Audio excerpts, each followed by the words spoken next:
So last week we studied 4 elements that we have to overcome in order to be liberated. So those 4 elements that we chanted, we read in the sutra, and those are very important.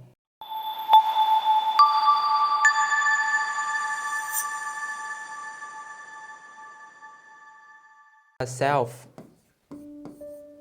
nhân là others, chúng sinh là sentient beings,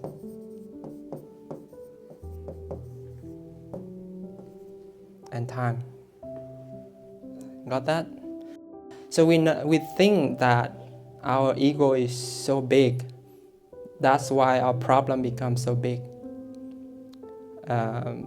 We think that our ego is so big. That's why our possession is big, is precious. So now I'm gonna show you a clip to see how big the ego, how big you are in this whole cosmos. Ready?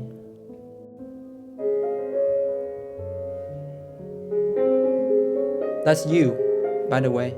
Anybody can be there. And we are on this precious planet called Earth.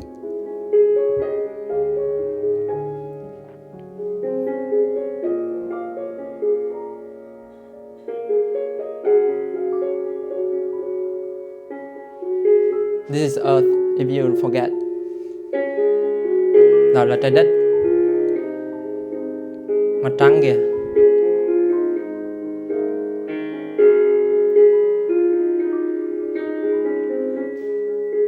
Đó, mặt trời.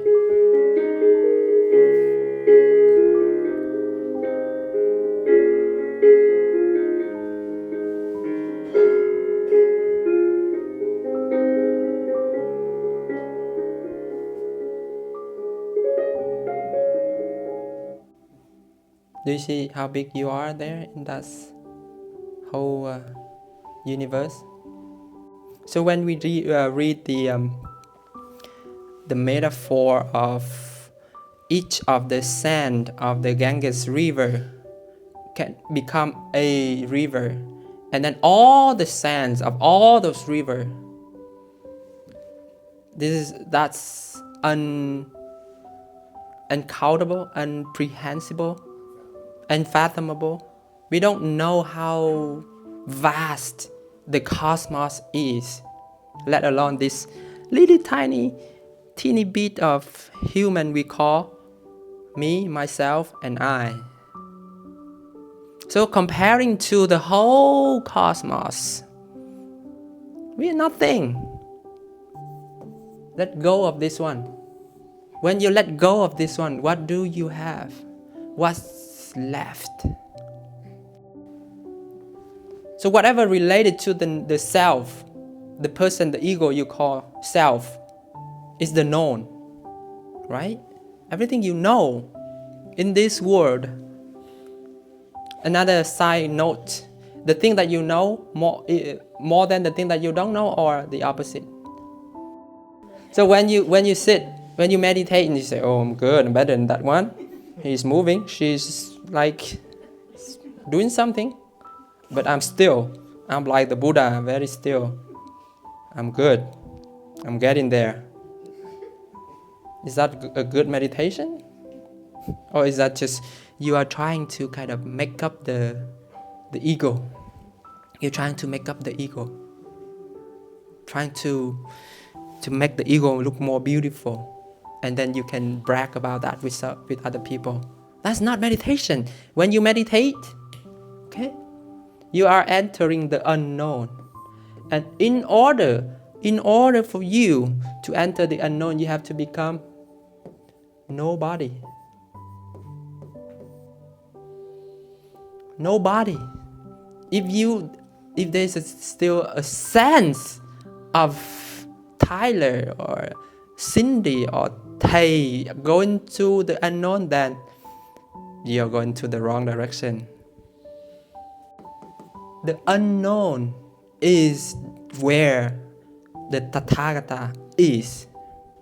Because the Tathagata is not going, not coming. It's always there. Giống năng lượng, like energy, always there. Okay? So the very first requirement for you and for us to enter this unknown is to become nobody first. To become a nobody. So when you have a concept of self, then immediately a concept of others will appear. It's just like you have the concept of left, then you have the concept of right. That's just as old as the earth. There's nothing magical about that. When you have the concept of self, then you have the concept of sentient being. Because you now are in separation. Because this self exists, then the other person exists. Okay? So the very first thing you have to forget is to forget yourself, to become a nobody. And this is important. This time is important. Why? Because we usually think that there is a timeline. This is the present. This is the past. And this is the future. Right? In meditation, we want to invest our energy, our attention in the present moment in order to bring back our energy, right? Because the present moment is the only moment that there is no time. The concept of time is created by human to distinguish, to help us, live conveniently. But when we invest our energy in the present moment, which is there's no time exists in the present moment. Can you define the present moment with time?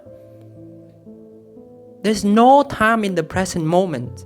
There's no time, then there's no self.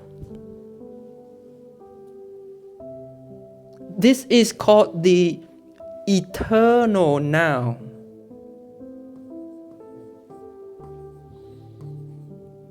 How long is the eternal now? Eternal. There's no time to measure the eternal, right? So when you invest your energy, your attention in the eternal now, you become no time. So now you have nobody, no time, no things, right? Sentient beings are things. These are things. Then where you are? Where? Right here. Do you know when you get here? No. Because that's the unknown. That's the beauty of it. So when you practice meditation, and there are people who practice meditation who say that they see Buddha, Bodhisattvas in their meditation, and ask if that's true. It's not. It doesn't matter what you see. What matters is how you relate to that. If you get attached to that, then you're on mistaken path. You see that? That's illusion. Good illusion or bad illusion, still illusion. You have to ask yourself, what do I do with this? Like during our meditation, I say, just rehearse how a compassionate person would act, feel, and think, and try to manifest that. Okay? So in order for you to overcome the seeing that you see the Buddha, you see a Bodhisattva in your meditation, you see good things in your meditation, but when you out of meditation, you act like a bad person, then the meditation has nothing to do with who you are. Okay? So we have to be really mindful of that. Whatever can be distinguished by sign, there is deception. So whatever we interact, whatever that we can perceive, is called sign. So it's it's your name, your status, even your feeling also. Okay, it's called sign. So when someone says something to you and to a kid, you have the reaction, but the kid doesn't. Why? Because in the past you have that connection that is wired in your brain. Now you remember that connection. When something like that happened to you, you bring that past connection to your present, and then now you're living in the past because this is in the past. The connection is in the past, just something that reminds you of that feeling. Then you bring back the whole connection, and now you say that this is who I am. No, that is who you were in the past, because that connection were in the past. Because you say the kid doesn't have that reaction because he doesn't have that connected in the past, right? So now you after you know that, oh, I don't wanna react in the past, I will make a new connection in my neuron, So you stop the reaction here, and then you start the new reaction. That is how you change your behavior. You change your life right here by starting new connection. So when you start to cut the connection from the past, you are going away from the known, because the known is how our brain is wired for our survival. You want to survive, you have to be in the known, because in the unknown it is dangerous. But that's why your brain wants you to go back here. But you say, oh, don't deceive me. Don't deceive me. I know you are going to take me back to the known. But today, after listening to the Diamond Sutra, after meditation, I know that I'm going to make a new connection. And I know it's hard. I know I'm going to the unknown. I know it's scary. I don't know what will happen. But that's the beauty of it. Like you share with me, making an amend.